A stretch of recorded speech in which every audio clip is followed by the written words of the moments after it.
Bengal school service commission যেটা রয়েছে, সেই স্কুল সার্ভিস কমিশনের যে ক্লার্ক এবং গ্রুপ ডি যে পোস্টটা ভ্যাকেন্সিটা বেরোনোর কথা ছিল, তার ফর্ম ফিল আপ শুরু হচ্ছে সম্ভবত। আমরা যদি দেখি তাহলে দেখতে পাবো যে 3/11/2025 থেকে, এবং ফর্ম ফিল আপের লাস্ট ডেট হচ্ছে 3/12/2025।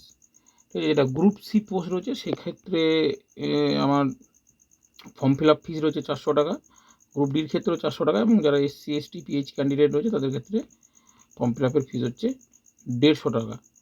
ঠিক আছে, এবার আমরা দেখে নেবো যে ক্লার্ক যেটা গ্রুপ সি, সেক্ষেত্রে এসেন্সিয়াল কোয়ালিফিকেশান যেটা রয়েছে সেটা হচ্ছে মাধ্যমিক পাস।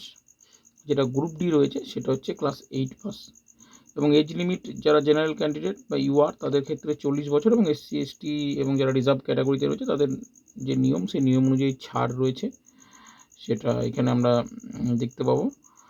এছাড়াও যেটা রয়েছে সেটা হচ্ছে যে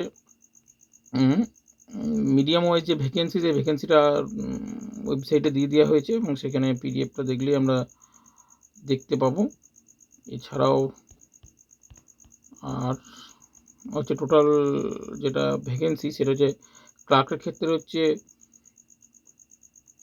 2989টি, গ্রুপ ডির ক্ষেত্রে রয়েছে 5488টি। ঠিক আছে, এবং যারা ফর্ম ফিল আপ করতে ইচ্ছুক তারা সকলেই ফর্ম ফিল আপ করে নাও, এবং ডিটেলসের জন্য পশ্চিমবঙ্গ স্কুল সার্ভিস কমিশনের যে ওয়েবসাইট রয়েছে সেই ওয়েবসাইটটি তোমরা সকলে ভিজিট করো।